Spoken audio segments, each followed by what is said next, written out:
114 માત્ર 114 5 પુસ્તકો પ્રકાશિત થાય એટલી હદે તૈયાર છે.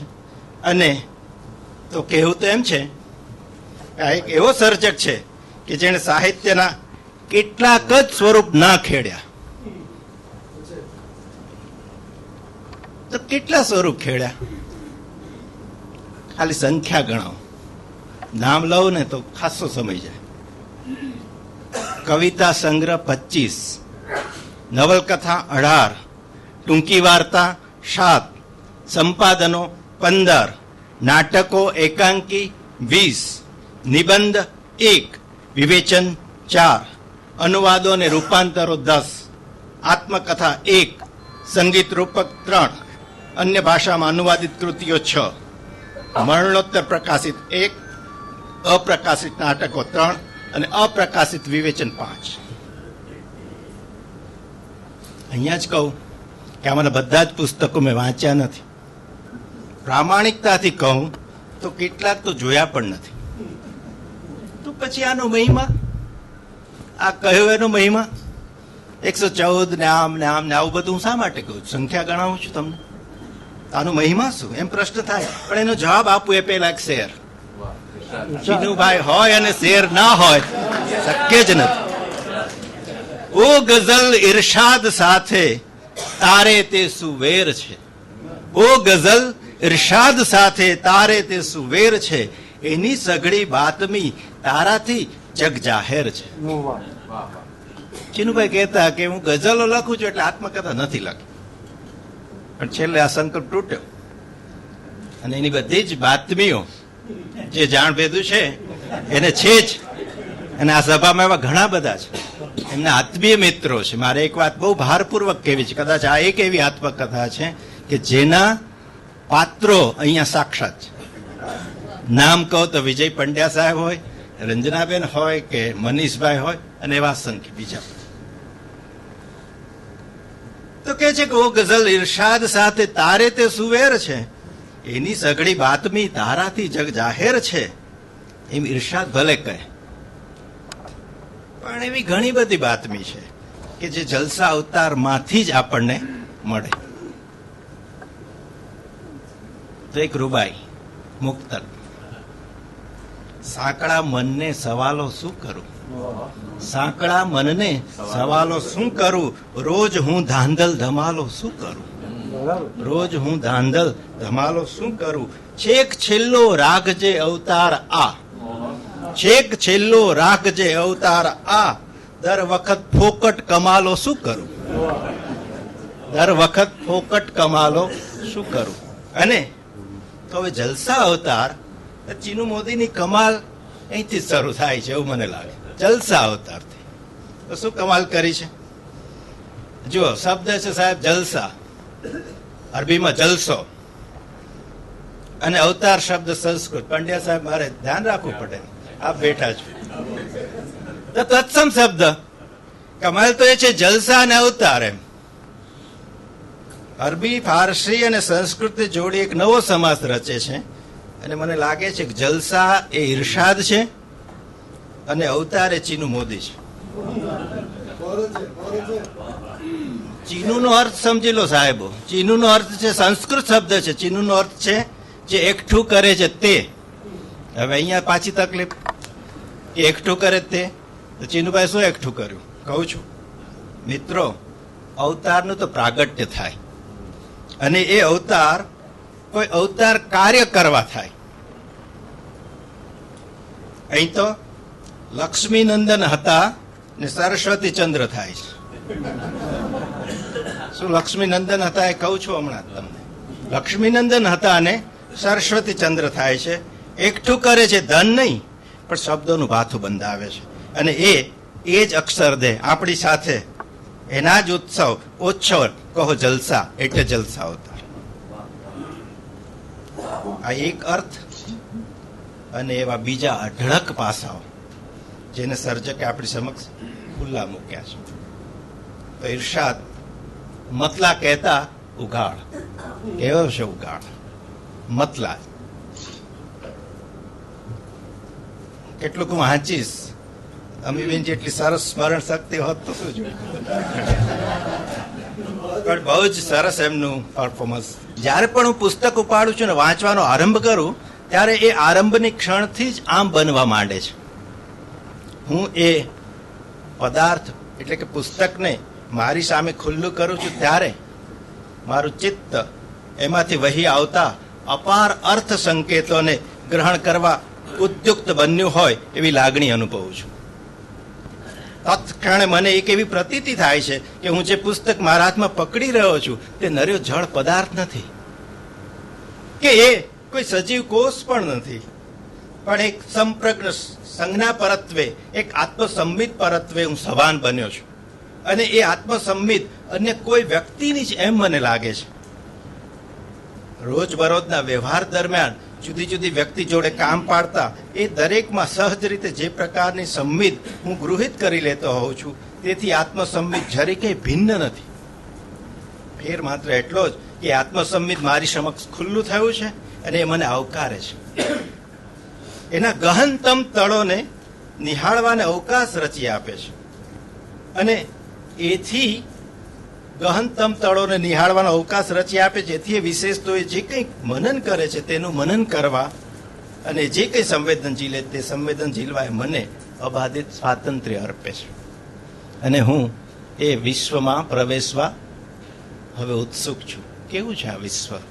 જલસા અવતારનું હું એ વિશ્વમાં પ્રવેશું છું. કેવું છે આ વિશ્વ? ભીમ 11ની રાત છે. અમે જીજીને વીંટળાઈને બેઠા છીએ. હું, મારો નાનો ભાઈ અરવિંદ, મોટી દ્વારામતી અને અવંતિકા સગડી ઉપર એક તપેલું ચઢાવાયું છે અને તપેલા ઉપર ઢાંકેલી રોટલી ભાખરી શેકવાની કઢાઈમાં બળતા કોલસા છે. અને જીજી કોઈ પણ રસિક કથાકાર કરતા વધારે રસભરી રીતે કથા, લાંબી કથા માંડી અમને એક ધ્યાન રાખી રહેલા છે. ક્યારેક ક્યારેક આખા દિવસનો ઉપવાસ પેટમાં ખાલી ઊભો કરે છે. મારા જીજી અમને કોઈ રીતે 12 વાગ્યા સુધી જગાડતા અને પછી સગડી ઉપર મૂકેલો હાંડવો 12 વાગે પીરસતા.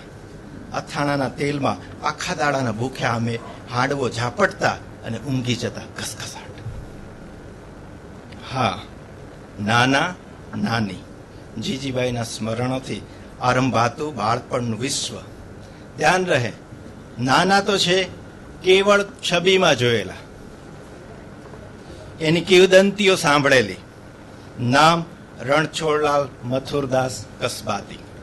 અને કસબાતી એટલે કસબાનો અધિપતિ એટલે કસબાતી.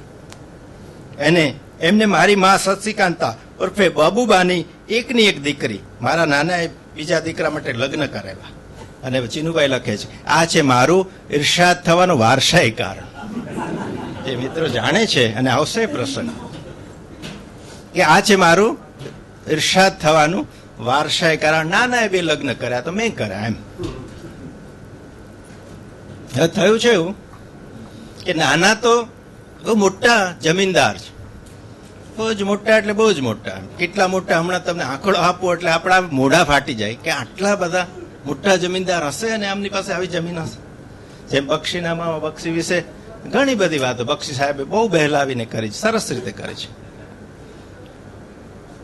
તો નાના જે છે આ રણછોડલાલ કસબાતી, એને એકની એક દીકરી એટલે ચીનુભાઈના માતૃશ્રી શશિકાંતા નામ ઉર્ફે બાબુબા કે છે કે હવે નાનાએ પ્રયત્ન કર્યો, બીજી પરણી લાવ્યા, પણ એને દીકરો ન થયો, સંતાન ન થયો, એટલે વારસાઈ તો ઉભા ને ઉભા રહ્યા. અને એટલે એને પુત્રની આશામાં આવે. પુત્રની આશા તો ન રહે એટલે દીકરીનો દીકરો થાય એ આશામાં એની માતાને એક સંતાનનો જન્મ, એની મોટી બેન દ્વારામતી. અને દ્વારામતી એ એક આંખે ત્રાસુ જોતી એટલે એને બધા બાડી કહેતા. અને બાડી કહેતા એટલે બાડીના બાપા એટલે બાડી બાપા. આ નાના છે. તો શું સરસ વાત છે. અને કહે છે કે આ જે દીકરી છે એની દીકરી, પણ એથી એને સંતોષ દે તો ફરીથી એની માં છે એને બીજી પુત્રીનો જન્મ આપ્યો. નાના ફરી નિરાશ થયા. તો હવે તો ત્રીજી વખતે એને બહુ ધ્યાન રાખ્યું છે કે એને છેક કડીથી વિજાપુર લઈ જવામાં આવે છે. ત્યાં જન્મ થાય છે ચીનુ મોદીનો. એટલે એને તો કે જે વારસાઈ જોઈતો તો મળી ગયો. અને મારી નાની કે મને કહેતા કે આ શાહજાદો જે છે ને એ જોઈને હરખાય છે. આ શાહજાદો એટલે ચીનુ મોદી, જેને કુલ મુખત્યાર નામ કર્યું કે 21 વર્ષનો થાય એટલે 950 વીઘા 950 વીઘા ફક્ત. આપણને લાગે કે આમાંથી એક ટુકડો તે. અને બીજું જે છે તે એટલી જ બીજી જમીન, કુલ 1650 વીઘા જમીન, 17 મકાન ધોળકામાં, 17 મકાન, પાંચાપોળ ધોળકામાં 17 મકાન, 2 ગામડા, આટલું ઓછું હોય એમ 2 ગામડા, એની વચ્ચે એમની જાહો જલાલી. એમના વારસ નિમાઈ ગયા. 21 વર્ષનો થાય ત્યારે એના નામે આ બધું થાય, ત્યાં સુધી કુલ મુખત્યાર. અને એમ એ કથાનો પ્રારંભ થાય છે. વ્યાજ જે છે તે એને કેટલું વાલું એની વાત બહુ સરસ રીતે કરી. પણ એ પહેલા ચેજારે પાસ નામે એક બહુ મોટો ચિંતક એને ક્યાંક લખ્યું કે બાળપણમાં આપણી ચેતના જે છે તે કુંવારી ધરતી જેવી હોય છે. ત્યારે જે જોઈએ છે, જે અનુભવીએ છીએ તે આપણામાં મૂળ નાખે છે. અને પછી એની સાથે જેનો મેળ ખાય એ ચેતનામાં પડેલા મૂળમાંથી જ પોષણ મેળવી જીવી શકે તે જ મનમાં સ્થાન પામે છે. કોઈ પણ સર્જક માટે આ બાળપણ જે છે એ બાળપણ હંમેશા રમણીય એવી ભૂમિ છે, એના વિહારનું એ સ્થાન છે. ત્યાંથી જ સર્જન માત્ર એ આગળ વધે છે. ચીનુભાઈએ જલસા અવતારનો આરંભ જે કર્યો છે તે આરંભમાં એના 3 ભાગ છે. 3 ભાગનો જે પહેલો ભાગ જે છે તે વિજાપુરમાં એમને વિતાવેલું બાળપણ છે. 1939 થી શરૂ કરી ભારતને આઝાદી મળી એટલે કે 1947 સુધી લગભગ 8 વર્ષનો આ ગાળો છે. એના પિતા સરકારી વકીલ, ઉત્તર ગુજરાતના વિજાપુરમાં, ગાયકવાડી રાજના સરકારી વકીલ. શું જાઓ જલાલી એમની પણ. તો કે છે ચીનુભાઈ કે હું જયારે સ્કૂલે જાઉં તો મારું દફતર એનો જે પટ્ટાવાળો છે તે ઉચકી અને મારી પાછળ પાછળ રેસમાં ચાલતો હોય. એક આગળ, વચ્ચે હું, એક પાછળ. કેમ તો કે હું તો આ સરકારી વકીલનો દીકરો, અને મને કે સ્કૂલે લઈ જાય. એમાં હવે માસ્તર કે ક્યારે ચીનુભાઈને ગમ્યા નહીં એવા માસ્તર. સ્કૂલો તો ગમી જ નહીં. બક્ષી બાબુથી છેક જ સામેનો છેડો ચીનુભાઈ. ભણવાનું કઈ બહુ આવ્યું નહીં. પણ પહેલા જ દિવસે જમાવટ રતિલાલ માસ્તરની સ્કૂલ અને વર્ણન કરે છે ચીનુભાઈ કે કોઈ પહેલવાનને હું જોતો હોઉં એવા એ શિક્ષક ખુલ્લા ડીલે બેઠેલા, અને કે મને ન આવડ્યું તો જે એને એ વખતે ચીટીઓ ભર્યો તો કે 7 દિવસે એ લોહી છૂટું પડ્યું.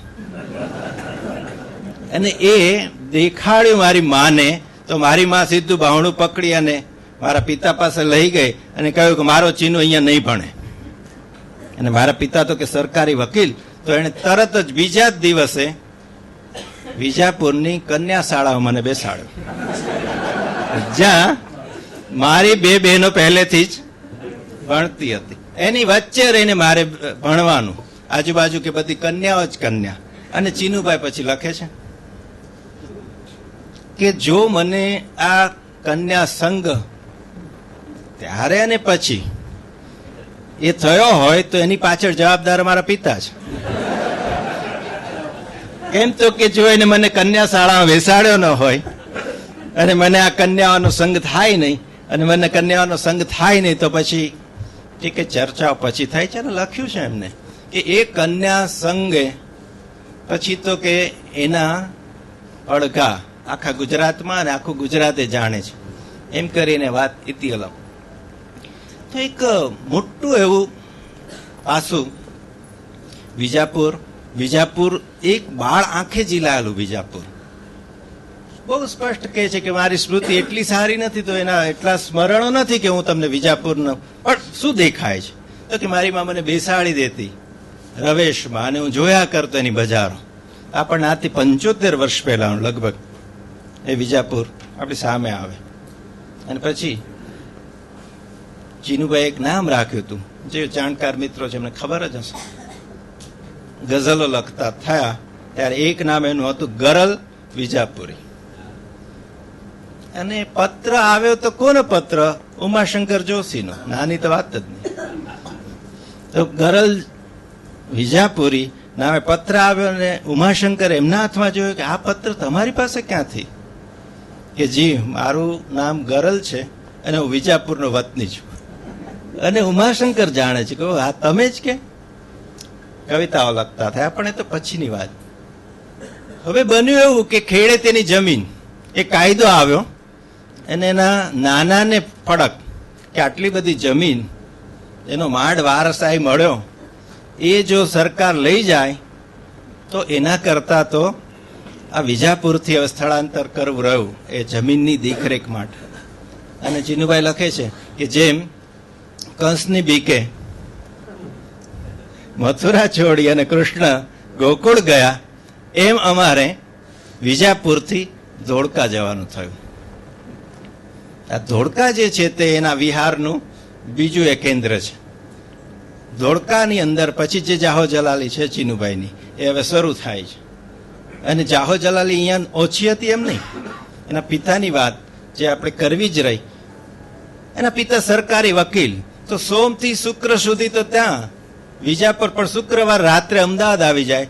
અમદાવાદથી પૂના મેલ પકડે અને સીધા પૂના જાય. શનિ રવિ ત્યાં રમે, બ્રિજ રમે, રેસ લગાવે અને પાછા સોમવારે વિજાપુર જાય.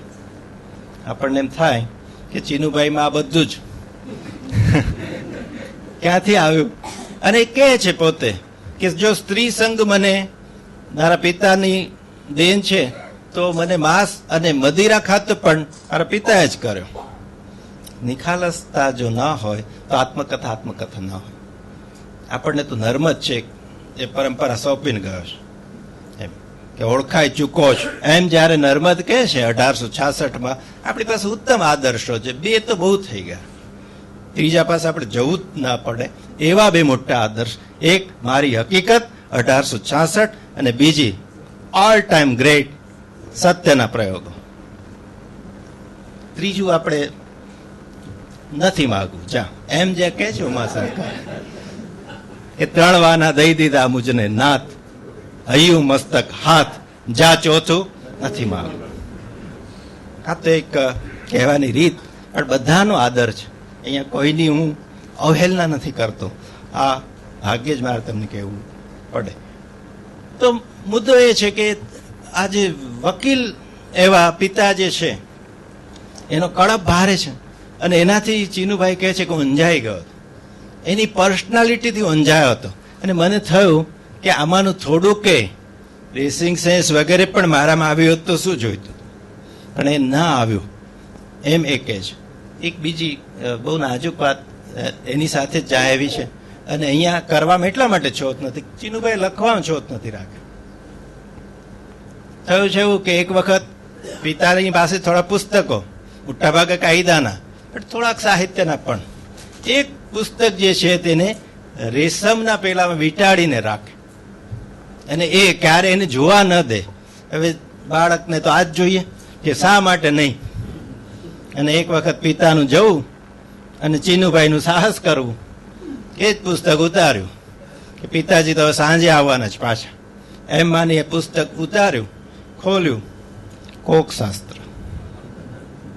8-9ની ઉંમરે આ સામે આવ્યું. અને હજુ તો એ જોવે ન જોવે ત્યાં નીચેથી હોર્ન સંભળાવ્યો ગાડીનું. પિતાજી પાછા આવ્યા છે. અને પછી એ મૂકવામાં એ ઉતાવળ થઈ. પિતાજીએ જોઈ ગયા અને એને બૂટની પ્રસાદી મળી. એ કહે છે કે એ પ્રસાદી હું આજ સુધી ભૂલ્યો નથી. તો ક્યાંક ને ક્યાંક, કોઈક ને કોઈક રીતે એનો પડઘો પડ્યો હશે. ને સ્પષ્ટ કહે છે આ કબૂલાત જે છે ને એ 77 વર્ષે થયેલી કબૂલાત છે. અઘરું હોય છે, બહુ જ અઘરું હોય છે જ્યારે એક વ્યક્તિ સમાજની અંદર આટલી હદે પ્રતિષ્ઠા પામ્યો હોય અને એના પિતા વિશે જો આટલું નિખાલસતાથી બયાન કરતો હોય તો મને લાગે છે કે જલસા અવતારનો એક ગુણ તો આ જ છે, પારદર્શિતા, નિખાલસતા. એ નિખાલસતા એમાં ભારોભાર પડી છે. પોતાના નાનાને બાડીના બાપા કે પોતાના પિતાએ મને આ બધા રવાડે ચડાવ્યો છે એમ કે એની નાની અને એની માને કૂતરા બિલાડા જેવું પડે એમ કે એની માં, સગી માં અને એની નાની એને કૂતરા બિલાડા જેવું પડે એમ કે આને તમે શું કહેશો? તો બીજી બાજુ એમ કે છે કે આજે મારી નાની છે, મારી નાનીએ મને વારસો આપ્યો છે. એ નરસિંહ, પ્રેમાનંદ, મધ્યકાળ એનો પૂરો વારસો મને મારી નાનીનો છે. માતાથી બહુ સંતુષ્ટ નથી. પક્ષીબાબુ વિશે પણ બેને કહ્યું કે બહુ સંતુષ્ટ નહોતા એમ. પણ એ જ માં એટલે બબુબા એટલે કે શશિકાંતા, એના જુદા જુદા રૂપ આપણને જોવા મળે છે. શું છે એના જુદા જુદા રૂપ? તો કે છે કે મારી માં એ જમાનામાં મોટર ચલાવતી. 1945માં મારા બાપાની સાથે ક્લબમાં જાય બંને. મારી માં કે સાડી પહેરીને મારા બાપા સાથે બેડમિન્ટન રમે, દોડાદોડી કરે. એક લેડીઝ ક્લબની એ પ્રમુખ હતી અને ગરબા કરાવે. પણ જ્યારે ચીનુ મોદી બીજા લગ્ન કરી અને ઘરે આવે ત્યારે એ જ બબુબા એને ધાર્યું લઈને મારવા દોડે અને ચીનુભાઈ ભાગી જવું પડે. તો આ એક એનો જે કડપ, એની માનો જે કડપ, અમદાવાદ એ રહેવા આવે અને સોસાયટીના બધા જ આજુબાજુના બધા જ એમ કે આ તો મર્દ બૈરું. એક વખત બકુલ ત્રિપાઠીએ ઇન્દિરાજી માટે એમ કહ્યું હતું કે મર્દ औरत. આ મર્દ औरत અને મર્દ બૈરું એમ સોસાયટીમાં એની એવી છાપ સાપ. અને એમાંથી ચીનુભાઈ તો કહે છે કે હું બીકણ, ડરપોક. હવે જો આ બહાદુરી નહોતી એ વખતે તો નથી. ઉપરથી એક વાત એવી આવે છે કે હરિશ્ચંદ્ર તારામતીની વાત કરે અને પછી પૂછે છે કે આ જે હરિશ્ચંદ્ર છે તેની પત્નીનું નામ તારામતી હતું ને? તો કે હા. તો કે તો પછી આપણે આ દ્વારામતીને કોઈ હરિશ્ચંદ્ર સાથે નહીં પરણાવ્યો. એ તો કે દગો કર્યો છે. અને કે એ વખતે મારી બહેન દ્વારામતી એ મને એની લગ્નની વાતો સાંભળીને કે ચૂંટીઓ ખણતી. તો એ 3 બહેનો, એનો ભાઈ નાનો અરવિંદ, એની સાથેના જે સ્મરણો છે તે સ્મરણો એવા છે. ઇગમાન બર્ગમાન મોટા સ્વીડિશ ડિરેક્ટર, એને એક ટ્રાયોલોજી બનાવી. એની પહેલી જે ફિલ્મ છે એનું નામ વાઇલ્ડ સ્ટ્રોબેરી. એક પ્રોફેસર છે, પ્રોફેસરને એક બહુ મોટું સન્માન છે તે મળવાનું છે અને પ્રોફેસર એ સન્માન લેવા જાય છે. દરમિયાન ગાડી આગળ ચાલે છે અને પ્રોફેસરના ચિત્તમાં એ પ્રોફેસર કેમ થયો, શું શું થયું, અને એની બધી વાત ફ્લેશબેકમાં ચાલે. ચીનુભાઈ આમાં લખ્યું પણ છે. એ પ્રોફેસર ભોગની જેમ મારું ચિત્ત છે એ પણ આ બધી સ્મૃતિઓને જોતું હતું. પહેલું વર્તુળ છે તે આવું છે, નજીકના સગાઓ છે, નાના છે, નાની છે, માતા છે, પિતા છે, બહેનો છે, ભાઈઓ છે. તેનું નજીકનું એક વર્તુળ ચરિત્રોમાં એમને આલેખ્યું છે. અને એ ચરિત્રો પણ કેવા છે કે જે ટૂંકા ટૂંકા ચરિત્ર છે. એવા ચરિત્રો કે જેની અંદર એની માત્ર સારપ જ સારપ એમ નહીં, પણ જો કોઈ એનો અવગુણ એમને લાગ્યો હોય, ચરિત્રકારને લાગ્યો હોય, આત્મકથાકારને લાગ્યો તો એ પણ એને બેભાગ કહ્યો જ છે. તો એવા એ ચરિત્રો આપણને ગમે એવા. એનો અંત પણ કોઈ જાણે વાર્તાનો અંત હોય ને, ચમત્કૃતિ ભરી વાર્તાનો અંત એવા. બબુબા વિશે આટલી ફરિયાદના અંતે એમ કહે છે કે જો મારે ફરી જન્મ લેવાનું થાય તો હું બબુબાની કુખે જ જન્મું, એટલે મારે કુખ તો બબુબાની જ જોઈશે હો, એમ કે. તો આ સંબંધ છે માતા અને બાળકનો. પિતા વિશે એક બહુ જ સરસ વાત છે. 20 વર્ષના થયા અને પિતાનું અવસાન થાય છે. પહેલું અવસાન જે આટલું નજીકનું છે જોયું છે એમને. સ્મશાન ભૂમિ લઈ જાય છે, પાછા આવે છે. ક્રિકેટ રસિયો જીવ કોમેન્ટ્રી સાંભળે છે ક્યાંય ગલ્લા પર. એને એમ થાય છે કે ચલ ભારત પાકિસ્તાનની મેચ છે તો સ્કોર પૂછી લો. ઊભો રહે છે ગલ્લા પર અને પૂછે છે કે શું સ્કોર થયો.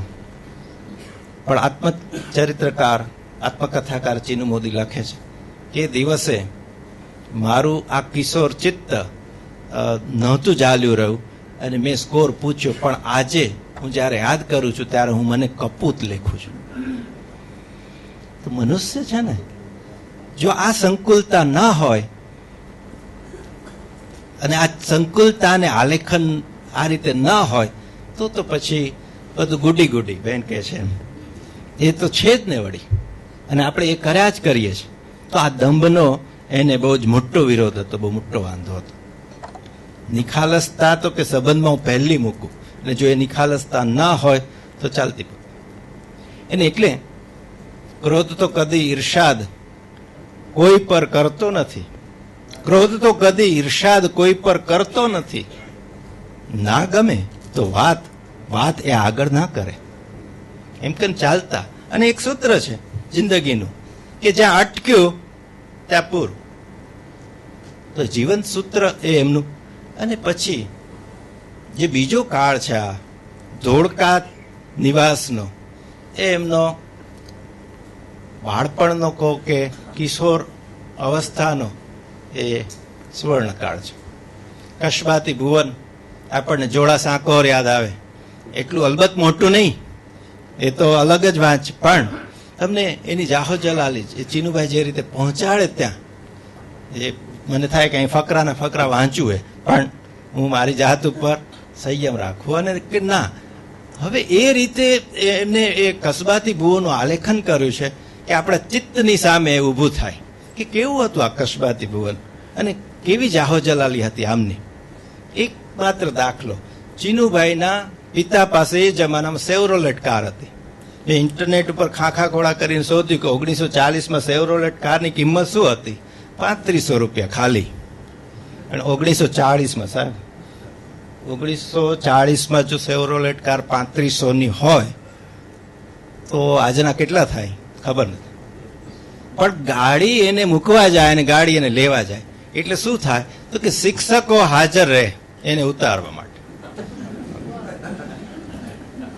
હવે ગાડી ક્યારેક એના નાનાને ત્યાં જાય તો ઘોડા ગાડી જાય, પગે તો ક્યારે ચાલ્યા જ નહીં. પણ કહ્યું કે પછી તો કે થોડું એમ થયું કે હવે આપણું કંઈક હોવું જોઈએ ને વાહન. તો શું તો કે મને મારા બાપુજી એ વખતે એક કાર અપાઈ દીધેલી, અને કે મને એવા સ્વપ્ન આવ્યા કરતા કે મોટો થાય છે એટલે આમાં જ એન્જિન ફિટ કરાવી દઈશ. અને એક શું એવી તો કેટલી કાર એ કરાવી શકે એટલી ક્ષમતા હતી. પણ એક વાત તમને કહી દો, કારની વાત નીકળી જ છે ત્યારે ઝેન ચલાવતા, અને કાર વગર જવાનું જ નહીં ક્યાંય કશે. છેલ્લી અવસ્થા સુધી કાર એમને છોડી. મહેન્દ્ર કડિયા જે 88 સિંગમાં બેસે, એને એક વખત કહ્યું ચીનુભાઈની નવી કાર છે, બ્લુ કલરની કાર જોઈને કે સાહેબ મને એમ થાય છે કે આના ઉપર કંઈ પેઇન્ટ કરી આપું. તો કે તને જે ઠીક લાગે તે કર. અને એને પંખી ઉડાડ્યા એટલે એના જે ચિત્રોની ખાસિયત છે મહેન્દ્ર કડિયા એ ચિત્રી આપી હતી ને ચીનુભાઈ એ જ વટથી ફરતા થયેલે. પણ કેવા એસોસિએશન, કેવી વાત એની સાથે જોડાયેલી. તો આખું ધોળકા અને કયું છે એમનો સ્પેસ વાપરું તો શૈશવની ચિત્રેલી શેરી કે મને ક્યારેય કે યાદ આવે તો મારું ધોળકા યાદ આવે. ધવલકપુર એમ કરીને લાડ લડાવે છે, કવિ હતા ને ધવલકપુર એમ. અને ધોળકાથી પછી હવે જે નિવાસ છે અમદાવાદનો, એના માટે બે વાત કહીશ. 1953ની સાલ છે, 14મી ઓગસ્ટનો દિવસ ચીનુભાઈ અમદાવાદ આવ્યા. કારણ એકમાત્ર, પિતાને એક જ હોશ છે કે દીકરો આઈએએસ થાય. અને આ કે છે મને ભણવાની ભારે ચીડ. આટલા બધા શિક્ષકો આવે, કોઈનાથી કંઈ બન્યું નહીં. ઉપરથી એક શિક્ષક, નામ પણ આપ્યું છે, ડીએમ મહેતા, એને એમ કહ્યું કે આ તમારા દીકરાને હું ભણાવું તો મને ટીબી થઈ જાય. ચીનુભાઈની ક્ષમતા કેવી, એટલે શિક્ષકને તો જવા દો, એને તો જે થવું હોય તે થાય, પણ એની ક્ષમતા કઈ ફેર નહીં પડ્યો. પણ એ આવ્યા અને હવે એની માઠી શરૂ થઈ. 53માં અહીંયા આવ્યા, 13.5 વર્ષના એસએસસી પાસ થયા. ટકા કેટલા બધા ખબર છે? 39. અને બાપાનો કઈ હરખમાંય નહીં તો કે છે કે એને ફોટો છપાવ્યો, અમારો ગૌરવ ફલાણું દીકરું એમ. 5 શિક્ષકો ભણાવવા આવે. જો ઠીક ટાગોર તમને યાદ આવે, 5 શિક્ષકો ઘરે આવે, કારણ કે પછી એ કઈ બહુ એમાં ફેર ન પડ્યો તો લઘુતા ગ્રંથિ એવા અનુભવે કે હું તો ત્યાં ધોળકામાં તો હીરો હતો, મને કોચંબળી પછી મોઈ દાંડિયા આ તે બધી દેશી રમતમાં પારંગત. અહીંયા કે કોઈ નામ નહોતા સાંભળ્યા. અહીં તો કે ક્રિકેટ રમે બધા, તો કે ક્રિકેટ મને આવડે નહીં. લઘુતા ગ્રંથિ અને દુબળું પાતળું એવું શરીર, કાઠી તો સાવ જ એવી. અને એટલે જયારે આવ્યા અહીંયા અમદાવાદ તો કે જે લઘુતા ગ્રંથિ એટલી બધી કે નાકમાંથી લેટ ચાલે, લાળ લબડે, અને થાય કે આમાંથી બહાર કેવી રીતે આવવું. અને પછી ક્રિકેટ શીખ્યા છે, ક્રિકેટમાં નામ કર્યું છે. થોડો વખત કે રામપુરી ચપ્પુ પણ રાખ્યું, એનાથી કઈ એ થાય તો. પણ પછી કે એક દિવસ તો બીક લાગી કે આ ચપ્પુ તો મને જ ક્યારેક કોઈક મારી દેશે તો, એટલે ફેંકી દીધું છે. આ જે વસ્તુઓ બની અને સાથે હવે જે સાહિત્યનો પ્રવેશ છે, બહુ 53ની આ ઘટના, 53 ને પછી મેં ગણ્યા તો 64 વર્ષ થયા. કોઈ એક માણસ 64 વર્ષ એક શહેરમાં રહે તો એ શહેર તો એને શું ના આપે. પણ એને કહ્યું કે મને બહુ ડામ આપ્યા છે, અને એ ડામ આજે પણ કે મારા પેટ પર છે. અને પછી કહે છે કે મારી ગઝલમાં તો એ ગુમડા થઈને ફૂટ્યા છે. પણ આ અમદાવાદ માટે શું લાગણી કે હું અમદાવાદનો 1953 14 ઓગસ્ટથી અતિથિ છું. માત્ર સરનામું નથી ઇરશાદનું, શ્વાસ અને ઉચ્છ્વાસ અમદાવાદ છે. માત્ર સરનામું નથી ઇરશાદનું, શ્વાસ અને ઉચ્છ્વાસ અમદાવાદ છે. એમ કે છે કે જો મને કોઈ ન્યુયોર્ક પણ રહેવાનું કે તો ના પાડું કે નહીં, મારે રહેવાનું તો અમદાવાદ જ. અને એટલે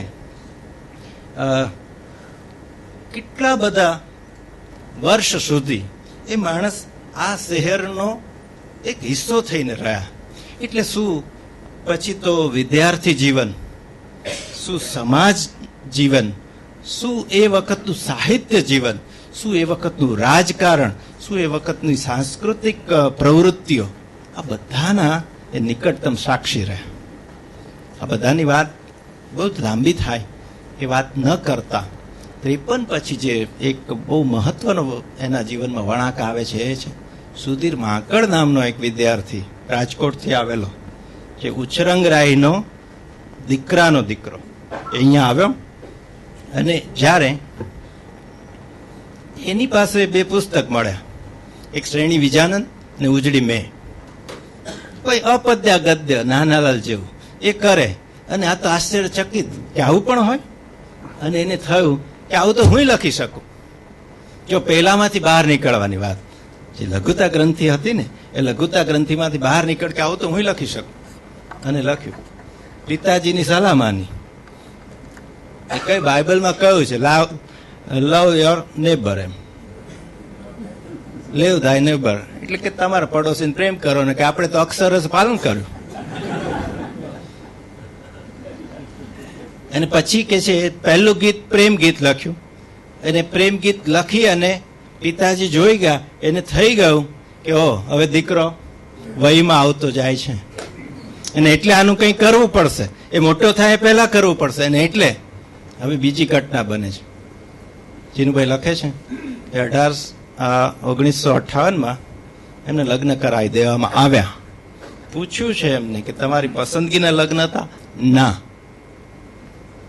તો એ 1958ની આ જે ઘટના થઈ એ પછી પત્ની હંસા 1 જ વર્ષ નાની, 11 મહિના નાની, અને દાંપત્ય આમ તો શરૂ થયું, પણ કે છે ક્યારે એ મેળ મળ્યો નહીં.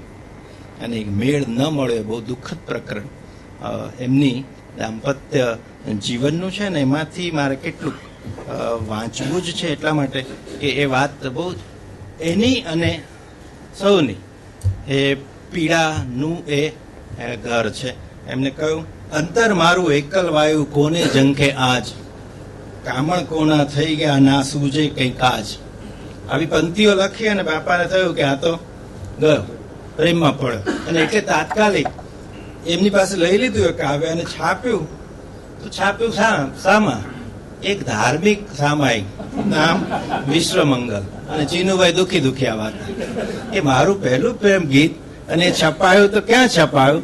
તો વિશ્વ મંગલ નામના સામાયિકમાં, જેમાં ધાર્મિક લેખો જ આવે.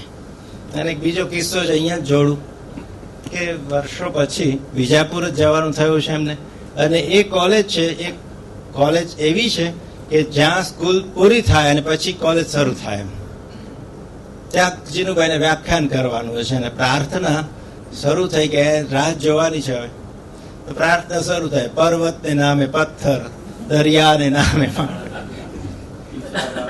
ચીનુભાઈ કહે છે કે આ શું, કે હું તો ઈશ્વરને ન માનનારો અને મારી ગઝલો પ્રાર્થના સ્વરૂપે એ ગવાય. બે વાતથી દુખી દુખી છે.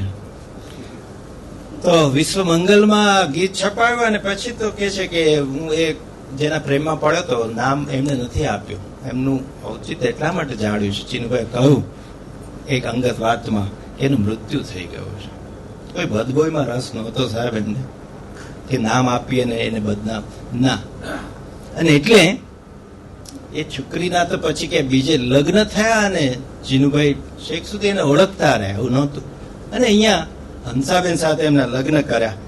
એને કે છે કે સસરા ઈશારો કર્યો, બે કન્યા બેસાડેલી, પૂછ્યું કે આમાંથી, એના પિતા જે છે તો વિચક્ષણ હતા કે આમાંથી તમારે કોની સાથે પરણાવવાની વાત છે. એટલે એને કહ્યું આની સાથે. એટલે કહી રાખ્યું હતું, એક સંકેત હતો કે જો તને ગમે તો ઉપલું બટન બંધ કરજે. કેટલા વડીલોનો અનુભવ હશે કે જો કન્યા જોવા જાય અને પસંદ પડે તો કઈ આમ બટન ખોલવું અને બંધ કરવું. તો ચીનુભાઈ બટન બંધ કર્યું, એનો અર્થ શું કે છોકરી પસંદ છે. અને લગ્ન થયા અને પૂછ્યું કે તારે કઈ એને પૂછવું છે? તો મેટ્રિકમાં 3 વિષયમાં ડિસ્ટિંક્શન લાવેલા હંસાબેનને ચીનુભાઈ પૂછ્યું કે ભાઈ એસએસસીમાં તમારું સંસ્કૃત હતું? આવો એપિસોડ પ્રશ્ન સાંભળીએ ને કે આવી શરૂઆત જ એપિસોડ એમ કે હું BA પાસ થયો અને મારા બાપુજી તાબડતોબ કંકોત્રી છપાઈ નાખી અને એમાં લખ્યું કે ચીનુભાઈ BA ઓનર્સ. એ વખતે એમને એક વસંત વિલાસ નામનો અનુવાદ પણ કરેલો, એટલે અનુવાદક. અને એ પુસ્તક પાછા એના પિતાએ છપાવ્યું, એમાં એ છાતી ગજગજ બોલે. પણ એ પહેલા તમને એક બીજી વસ્તુ કહી દઉં કે IAS થવું છે એમ જયારે કહ્યું અને અર્થશાસ્ત્ર રાખવાનું, ચીનુભાઈ અંદરથી ખબર કે અર્થશાસ્ત્ર મામા, તો અર્થશાસ્ત્ર સાથે પાસે નહીં થવાય, IAS તો શું. એટલે એને કહ્યું કે ના, એ નહીં બને.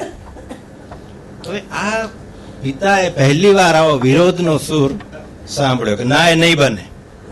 એટલે ચીનુભાઈ ને હતું કે હમણાં ફરીથી બૂટ પ્રસાદી. પણ આ વખત ચમત્કાર થયો, આ તો અવાજનો એ હતો.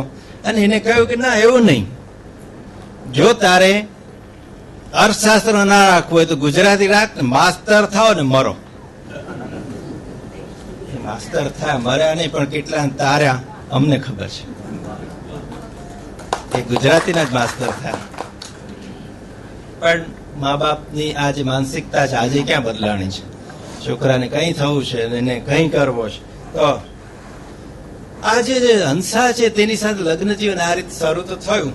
હવે એને પ્રયત્ન કર્યા કે છે એમને એ લખાવાના, કવિતા લખાવાના, પણ એવું બહુ શક્ય ન બન્યું. પણ એ કે છે એ કોણ જાણે જેને પ્રેમ કહે જેવો ભાવ એની સાથે જાતીય જીવન જીવ્યો તો પણ જાગ્યો નહોતો. એ મારી દોસ્ત જ વધારે લાગેલી. મારી પ્રેમની વ્યાખ્યા આજે સમજાય છે એમ કાચી, ખોટી અને હંસા માટે ભારે અવમાનકારી હતી. એના છતાં મારી જિંદગીમાં દર વખતે કોઈને કોઈ સ્ત્રી પાત્ર રહેલું જ. એ આ સૌને જાણ, ક્યારેક કોઈક સાથે ઘરોબળ પણ બાંધે, પણ હું એનું સતત અપમાન કરતો જ રહેતો.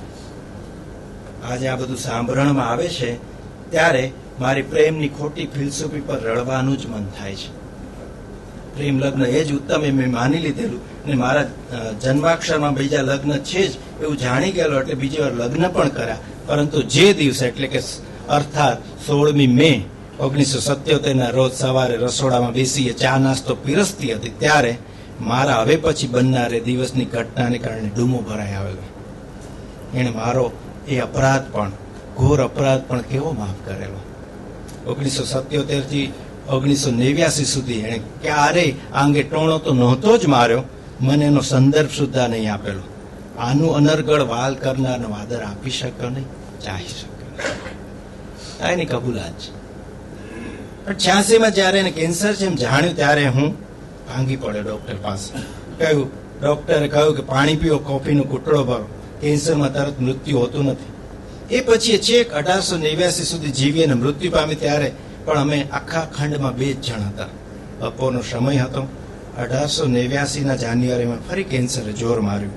ફ્લુઇડ ભરાવું શરૂ થયું, કીમો ફરી શરૂ થઈ પણ એમ મૃત્યુ પામી. એના છેલ્લા 2 દિવસ દરમિયાન સ્વસ્થ થઈ ગઈ.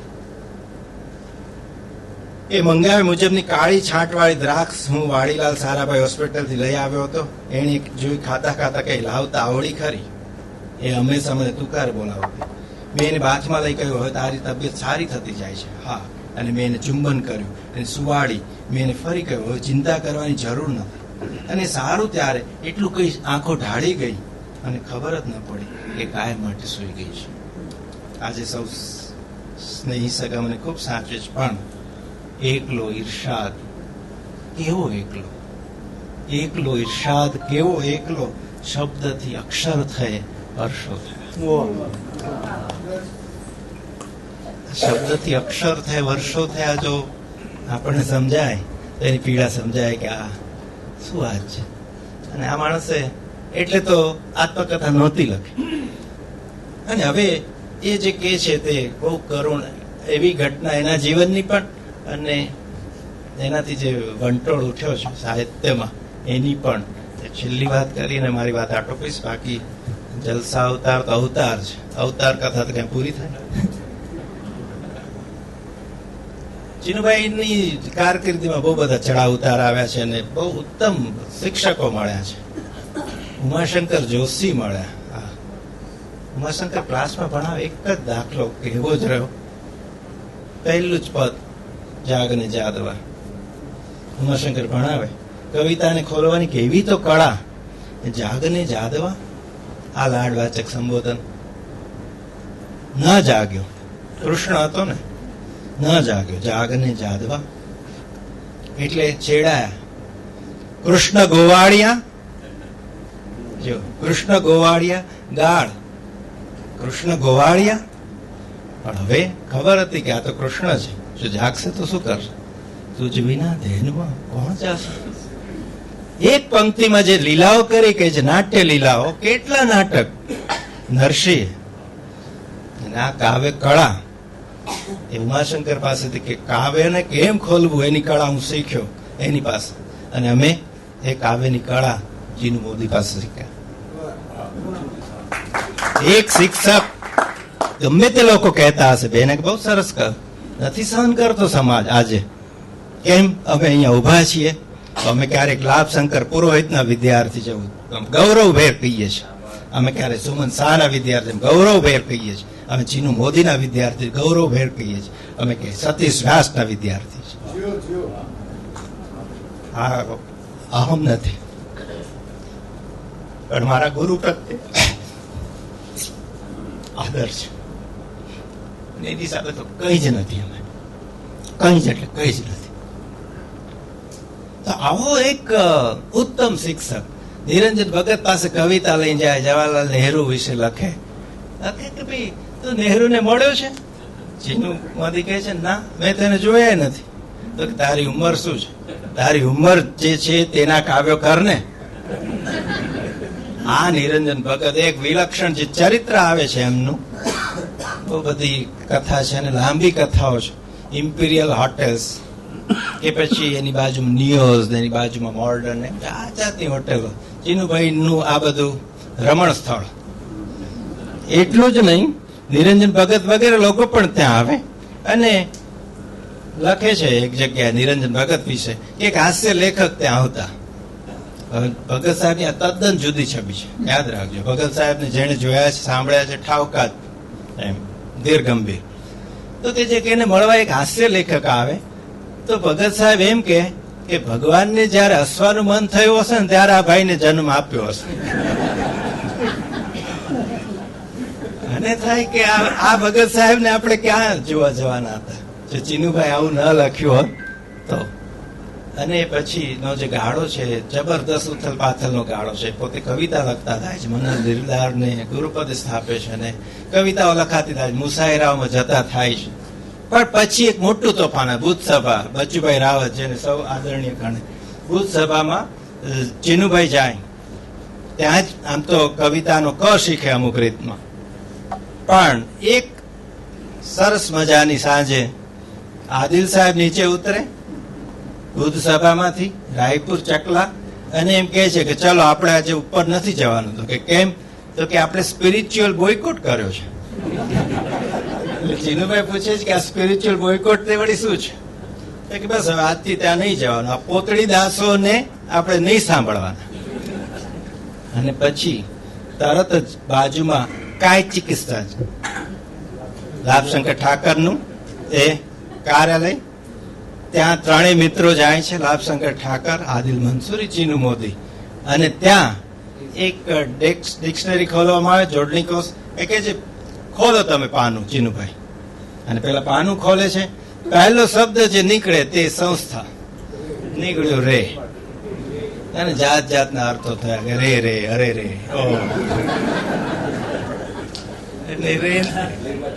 અને પછી રેમટનું જે તોફાન, ચીનુભાઈ એક સરસ શબ્દ વાપર્યો છે આદિલ સાહેબ માટે કે સુનામી હતા.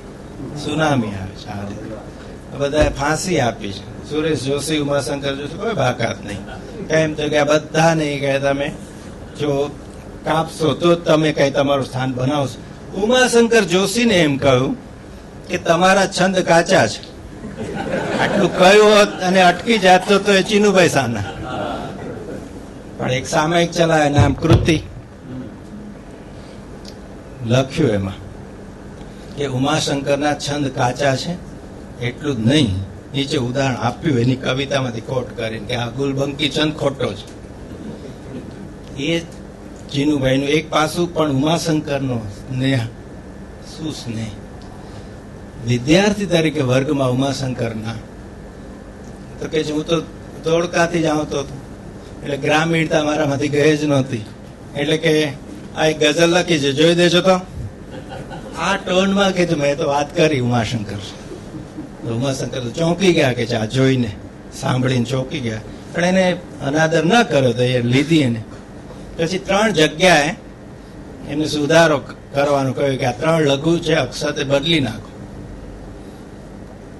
એવી સૂચના. અને ફરીથી એ જ પેલા કાગળમાં સુધારો કરીને આપી દીધો પાછો.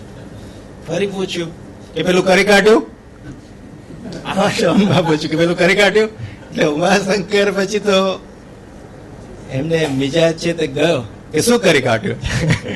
અને પછી આખી વાત ચાલી છે. તમે સુધારો તો આમાં જ કર્યો એમ કે તમે લઘુ જ બદલ્યા. ચીનુભાઈ જેનું નામ એ કે છે ગુરુ ઓછા બદલાય.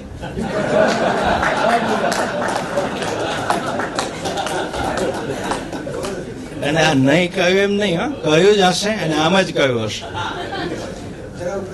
અને એક છેલ્લો પ્રસંગ એનો ઉમાશંકરની વાત આટોપું તો એક ગુરુદત્ત પૂર્ણિમાના દિવસે વીએસ પાસે મળ્યા. આ હંસાબેનની દવા લેવા બંને જતા હતા અને ગુરુ છે મળી ગયા, પગે લાગ્યા. ગુરુએ પૂછ્યું કે આજે તમારો જન્મદિવસ છે? આજે તો ગુરુ પૂર્ણિમા છે.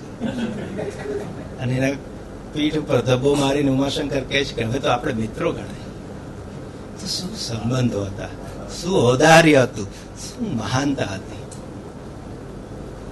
ચીનુભાઈ લખે છે કે ગાંધી પછી જો કોઈ ગુજરાતને મોટો માણસ મળ્યો હોય ને તો ઉમાશંકર. વાહ!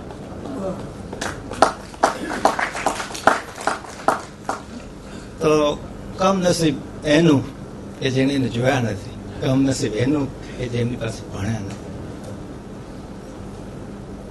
એટલે બીજી તો શું અપેક્ષા તમે રાખો અમારી પાસે, નવી પેઢી પાસે? અમારું તો શું હવે, ઠીક છે, પણ આપણે એમ થાય કે શું માણસો હતા, શું મહાન માણસો હતા. હેવમોર ની વાત જો ન કરીએ વાત અધૂરી જ રહે. હેવમોર તો ગુજરાતનું પાટનગર એવું અમદાવાદ, અને અમદાવાદનું પણ એક કેન્દ્ર એટલે હેવમોર. ટેરિસ કાફેથી કમ નહોતું. કોઈ સાર્ત્ર બેઠા હોય ને કોઈ બીજા મોટા સાથે સિમોન બુઆ બેઠા હોય ને અહીંયા બધા એક હજારને પણ શું સ્થળ હતું.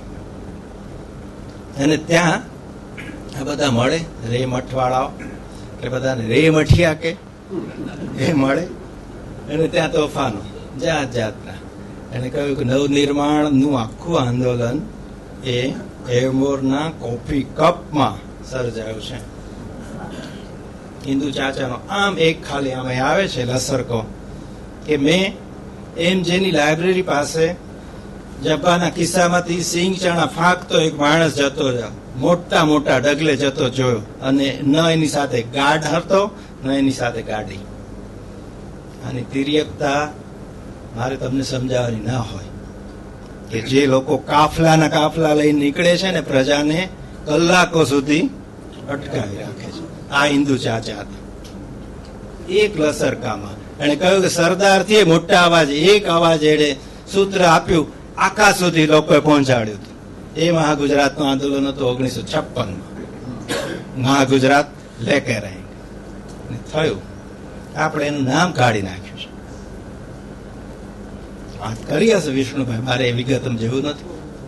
વાત એ છે શું સાંસ્કૃતિક જગત હોય, શું સાહિત્યિક જગત હોય, શું શૈક્ષણિક જગત હોય, તો નિકટના એમાં સાક્ષી રહ્યા. ધર્મ પછી એ આકંઠ સાબરમતી હોય કે પછી હોટેલ પોઈટ્સ હોય કે ઓમ્નિશિયન હોટેલ હોય, આ બધા જ બધા એમાં લોકોને જોડતા ગયા જોડતા ગયા જોડતા ગયા. શું સંબંધ હોય બધાના, લાભશંકર ઠાકર, સુભાષ શાહ, આદિલ મંસૂરી, ચીનુ મોદી. અને એક વખતે ગુજરાતમાં બૂમ પડાવી હતી. તો આવું એક મોટું આંદોલન અહીંયા થયું. એના એ ક્યાંક મુખ્ય સૂત્રધાર ચીનુ મોદી રહ્યા. હવે જાત જાતી નોકરીઓ તો 1975માં પીજ થપાયો, ઈસરો આવ્યું, યશપાલ તેના ડાયરેક્ટર આવ્યા, અને હસમુખ બારાડી સાહેબ ત્યાં નોકરી કરે. ચીનુભાઈ એ વખતે સહજાનંદ કોલેજ છોડી અને સ્વામિનારાયણ કોલેજ છોડી અને ઈસરોમાં જોડાય છે 75માં. નિયતિ અને ત્યાં દર્પણમાં એક નૃત્યના કોર્સમાં શીખતી મીનાક્ષી વાઘેલાના સંપર્કમાં આવે. નવલસા હિરજી ભજવે અને એમાં મુખ્ય નટીનો રોલ કરે ને નજીક આવે. એટલા નજીક આવે કે ચીનુભાઈ 3 સંતાનોના પિતા હોવા છતાં 1976માં ઝકરિયા મસ્જિદમાં જઈને ઇસ્લામ અંગીકાર કરે, ઇરશાદ બને, એની સાથે લગ્ન કરે અને જીવનમાં વાવાઝોડું સર્જે. જે વાવાઝોડાએ ચીનુભાઈને જ નહીં પણ આખા ગુજરાતને ઊંચા નીચું કર્યું. ઝવેરીલાલ મહેતા એ જ દિવસે ફોટો સ્ટોરી પ્રસિદ્ધ કરે અને આખા ગુજરાતમાં એનો બહિષ્કાર થાય, લોકો એનો સંબંધ કાપી નાખે. પ્રોફેસર યશપાલને કહેવામાં આવે કે અમારે કાઢો કાઢો કાઢો. પહેલો 4 મહિના સુધી ટકાવે, પણ અંતે માય ડિયર પ્રોફેસર કે તમારે રેઝિગ્નેશન આપવું જ પડશે. ચીનુભાઈ એ જ દિવસે રાજીનામું આપે.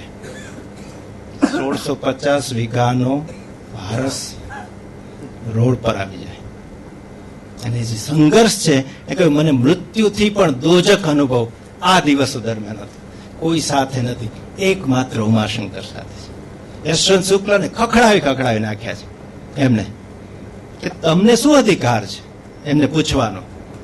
પૂછે છે કે તમે ફલાણી કોલેજમાં જાઓ છો, કેટલો પગાર આપે છે, કે તમે એમને સાચવશો, તમને શું અધિકાર છે પૂછવાનો. એકમાત્ર ઉમાશંકર.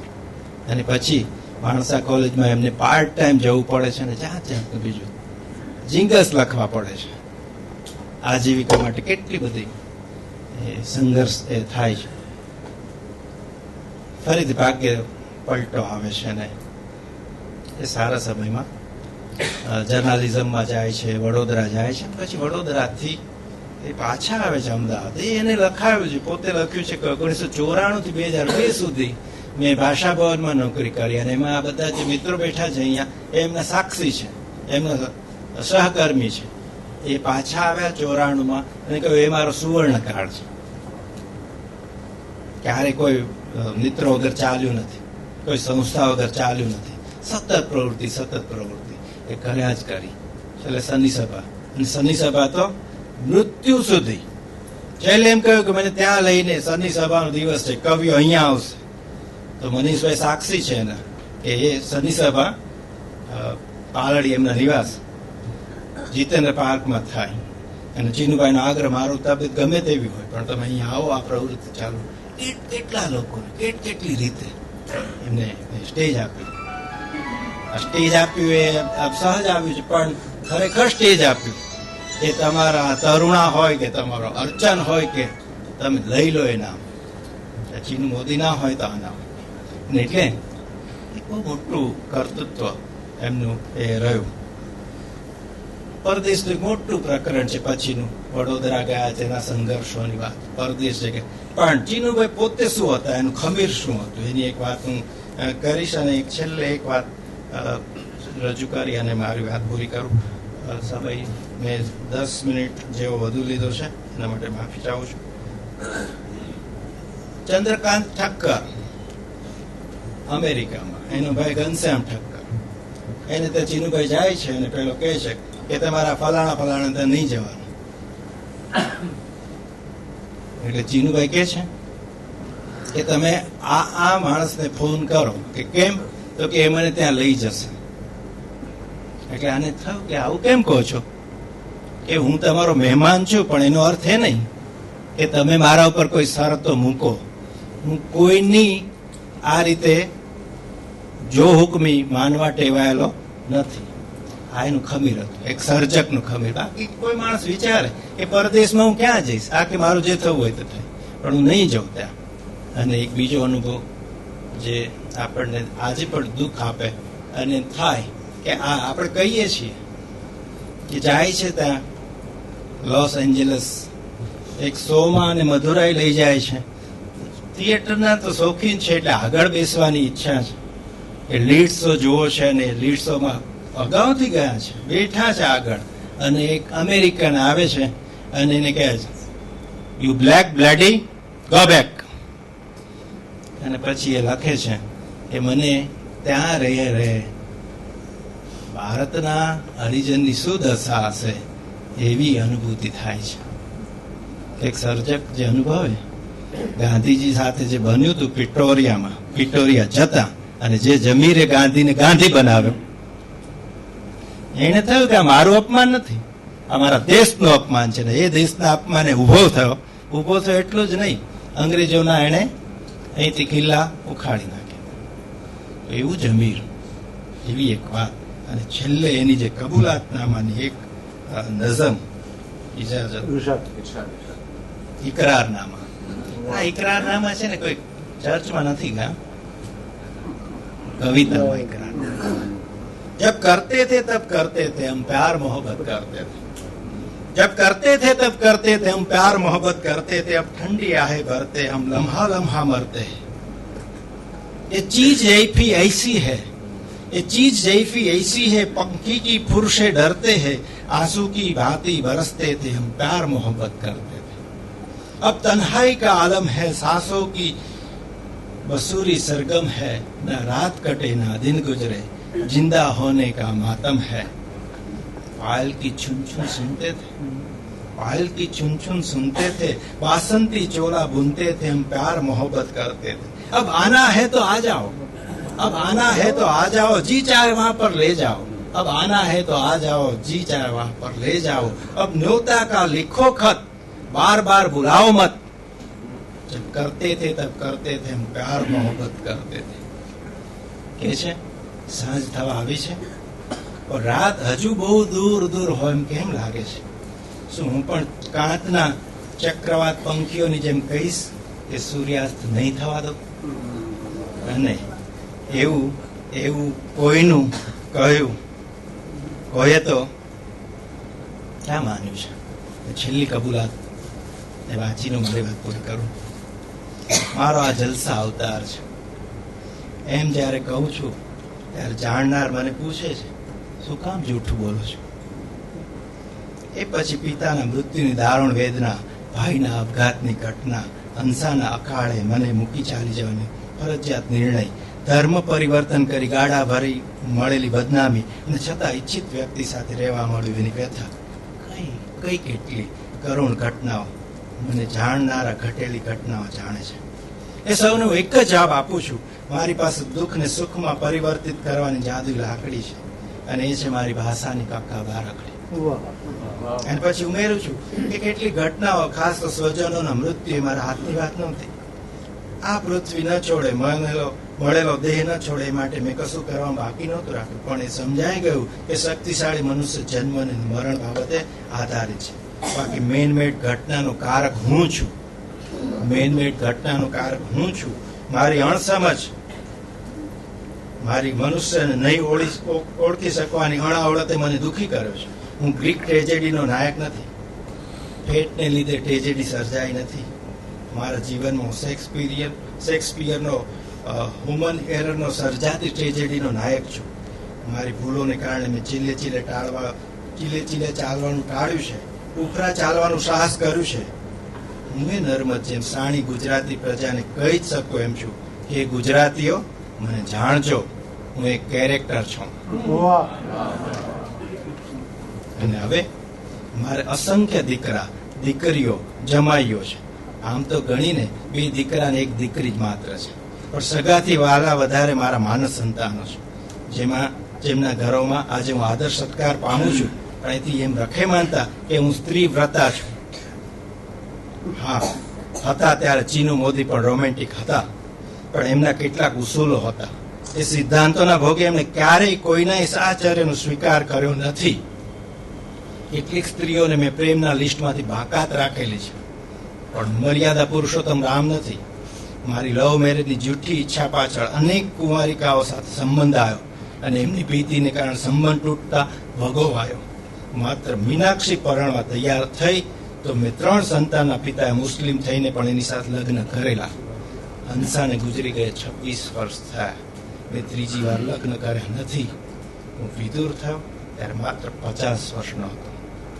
એક વાત નક્કી છે કે કવિતા લખાય છે એટલે નક્કી જ છે કે સુખી છું આમ તો હું સર્વ હાથે, સુખી છું આમ તો હું સર્વ હાથે, છતાં ઊંડે ઊંડે કોઈ રડે છે, છતાં ઊંડે ઊંડે કોઈ રડે છે. આપણને એમ લાગે કે ભલે કહેતા હોય ચીનુભાઈ કે આ જલસા અવતાર છે, પણ એક ઝીણી સિતાર જે સંભળાય છે ને એ તો કરુણની છે. અને આ વાદ્યને તો કરુણ ગાન જ ભાવે.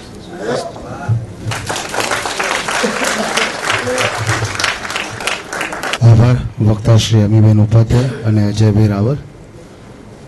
આજે ચીનુ મોદી પરિવારમાંથી અહીંયા કોઈ ઉપસ્થિત હોય તો અહીંયા આવીને વાત કરી શકે એમ છે.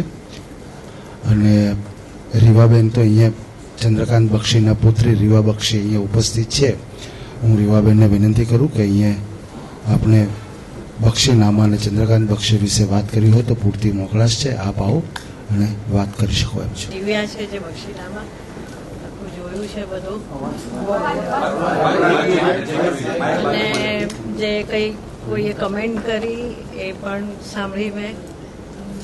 અને but it was, my father was never modest about his achievements. અમે બક્ષીઓ કોઈ દિવસ we are not modest about our achievements, including me. એટલે બસ that is in short Bakshi and my daddy. I used to call him daddy. Thank you. આ 7 દિવસ જે કંઈ વક્તાઓ આપણે 14 વક્તાઓને સાંભળ્યા એ તમામ વક્તાઓનો આભાર. આપ સૌ ગુજરાતી ભાષા સાહિત્યના ભાવકો ચાહકો, આપ પરિવારના સભ્યો છો, છતાં પણ આપ સૌનો આભાર. આ 7 દિવસ ગુજરાતી અને અંગ્રેજી અખબારોએ જે કાર્યક્રમ દરમિયાન, કાર્યક્રમ પહેલાં અને કાર્યક્રમ પછી જે નોંધ લીધી, એ તમામ અખબારોના તંત્રશ્રી, ફોટોગ્રાફરશ્રી, રિપોર્ટરશ્રી, એ સૌનો આભાર. જે બહાર ઓડિટોરિયમ બહાર જે આખી પેનલ્સ બનાવી છે એમાં ગૂગલનો આભાર, અને ખાસ ગુજરાતી સાહિત્ય પરિષદના ગ્રંથાલય મંત્રી પરીક્ષિત જોશી અને ગ્રંથાલયના સ્ટાફ કે જેમણે અમુક પુસ્તકો કાઢી આપ્યા, ત્યાંના ત્યાં અમે ફોટોગ્રાફી કરી. એ ઉપરાંત કલા સ્વાધ્યાય મંદિરના ઈતુભાઈ, એમનો આભાર, કારણ કે ઘણી ખરી મોટી સામગ્રી, જૂના અલભ્ય પુસ્તકો, જૂની આવૃત્તિઓ એ ત્યાંથી મળી છે. બીજા પરિષદમાં ગ્રંથ વિહાર કરીને જે બુકશોપ છે કે જ્યાં તમામ પ્રકાશનોના પુસ્તકો મળે છે, એ હંસાબેન સંભાળે છે. એમના તરફથી પણ અમુક પુસ્તકો ત્યાં ફોટોગ્રાફી કરવા એમણે દીધી, એ માટે હંસાબેનનો આભાર. આગામી આપ જાણો છો તેમ કે ઓમ કોમ્યુનિકેશન છેલ્લા 5 વર્ષથી આપણી ભાષાના સાહિત્યકાર કવિના જન્મદિન પુણ્યતિથિએ નિયમિત દર મહિને એક કાર્યક્રમનું આયોજન કરે છે. એ તમામ કાર્યક્રમોની જાણ આપણે ઓમ કોમ્યુનિકેશન કરીને ફેસબુક એકાઉન્ટ છે એ દ્વારા પણ કરીએ છીએ. અગાઉ જે કંઈ કાર્યક્રમો થયા છે એની નોંધ, એના ફોટોગ્રાફ્સ, એ બધું પણ એ ફેસબુક એકાઉન્ટ ઉપર છે. તમામ કાર્યક્રમો આપણે યુટ્યુબ ચેનલ સાહિત્ય વિમર્શ, યુટ્યુબમાં સાહિત્ય વિમર્શ ચેનલ છે, એની અંદર તમામ કાર્યક્રમો જે થયા છે એ અપલોડ થશે. અત્યાર સુધી જે થયા છે એ બધા જ કાર્યક્રમો પણ આપ એ માધ્યમ દ્વારા પણ માણી શકો છો. બહાર આઈસ્ક્રીમ છે, એને ન્યાય આપશો. આપ સૌનો ખૂબ ખૂબ આભાર.